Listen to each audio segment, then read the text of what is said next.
आज जागतिक कामगार दीस आणि ह्या दिसा निमित्तान गोयच्या AITUCच्या फाट्याच्या वतीन काही रिझोल्युशन्स आम्ही हांगा एडॉप्ट केल्यात आणि तातूंतल्यान मेन रिझोल्युशन म्हटल्यार सरकारान जी मिनिमम वेज 407 रुपया फायज केल्या in 2023 that is not sufficient because 407 रुपयांनी आणि म्हारगाय बघतो 111 रुपयांनी एक सामान्य मनीस जो कष्ट करता, जो काम करता, जो मेहनत कश आसा तो आपल्या घराबो आणि आपले कुटुंब सांभाळूंक शकना.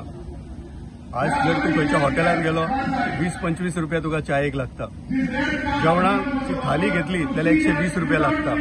ट्रान्सपोर्टाचेर तुका 50-100 रुपया वता आणि तू जर स्वतः मोटरसायकल घेऊन येता जाल्यार 100 रुपयाचे पेट्रोल लागता. सो ह्या खर्चान तुझ्या दिसपट्ट्या खर्चानूच तुझे 300 रुपया सुमार चल्ले. सो 300 रुपया गेले जाल्यार उरता कितें 200 रुपया. त्या 200 रुपयांनी तू तुज्या घराक कितें खावयतलो, तुज्या फॅमिलीक कितें दितलो हो आयज लार्जर इश्यू आसा.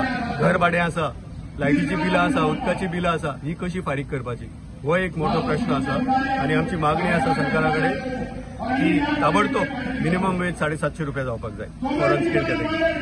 आमचो दुसरो ठराव आसा की जे कंत्राटी कामगार आसात गव्हर्नमेंट खात्यांनी, कदंबान म्हण, R&D म्हण, इलेक्ट्रिसिटीन म्हण, बाकीच्या हेर खात्यांनी PWD म्हण, तांकां सरकारान ताबडतोब त्यांच्या रेग्युलर करपाक जाय तांचे सर्विसीस आणि तांकां जे परमनंट कामगार आसा ह्या परमनंट कामगारांक जो पगार मेळटा तो तांकां मेळपाक जाय.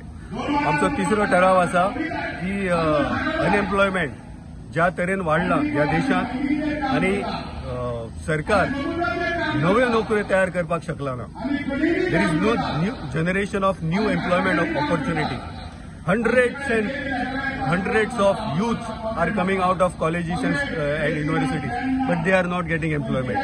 आमचे भुरगे IT जाल्ले भुरगे गोंयांत तांकां स्कोप ना, तांकां बेंगलोर वयचें पडटा, तांकां हैदराबाद वयचें पडटा. So this is the tragedy. We have colleges, but we don't have the employment opportunities.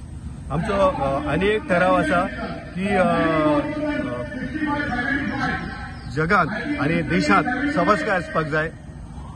केन्नाच ह्या देशात द्वेष जावपाक जायना, दंगा जावपाक जायना, कम्युनल हार्मनी आसपाक जाय आणि देशांत समस्या येवपाक जाय, देशाची उदरगत जावपाक जाय हो एक ठराव आसा.